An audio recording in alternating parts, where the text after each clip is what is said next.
Bonjour, je m'appelle Laurent Probst, 43 ans, ingénieur en génie des procédés. J'ai créé la société Koucal en 2005.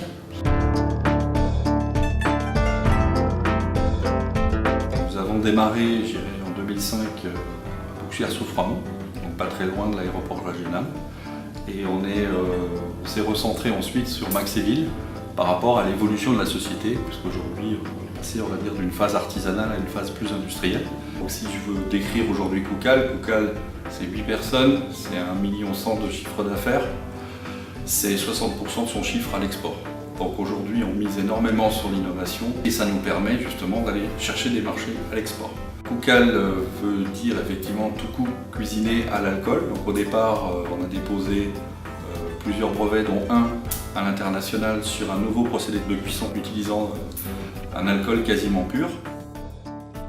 Ensuite, on a évolué vers la cuisson. On a commencé à créer ce qu'on appelle nous un appareil de cuisson propre, sans fumée, sans odeur, qu'on appelait le green cook, du coup, la cuisson verte. Et ensuite, on a commencé à innover vers les crayons gourmands, donc toute une gamme de crayons caramel, chaudron, aromatisés, colorisés, pour pouvoir faire de la décoration d'assiettes, pour aller un peu plus loin vers le grand public. On a créé la gamme donc, des kits faciles.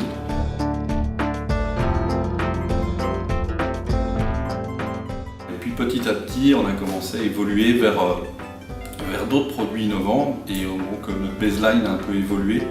Et Koucal est devenu Koucal ou l'innovation théâtrale. On a eu à cœur chaque année de sortir une nouvelle innovation. Et c'est comme ça qu'est venu ce projet Perla Nova, donc perles nouvelles, qui sont effectivement des perles gastronomiques. En fait, c'est une encapsulation par une algue marine de différents produits, mais nous on s'est vraiment centré sur tout ce qui était vinaigre. Donc on a démarré sur du vinaigre balsamique de Modène pour des clients italiens.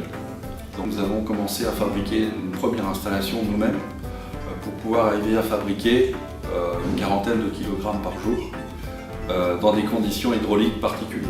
Donc on a réussi en début d'année dernière à faire cette première partie et cette année on est en train de se concentrer vraiment sur la mise au point d'un process plus industriel pour arriver à fabriquer jusqu'à 200 kg de Perla Nova par jour. C'est un produit qui est facile d'utilisation, qui permet directement de sublimer des plats. Ça peut être un saumon fumé, ça peut être du foie gras quand vous recevez des amis.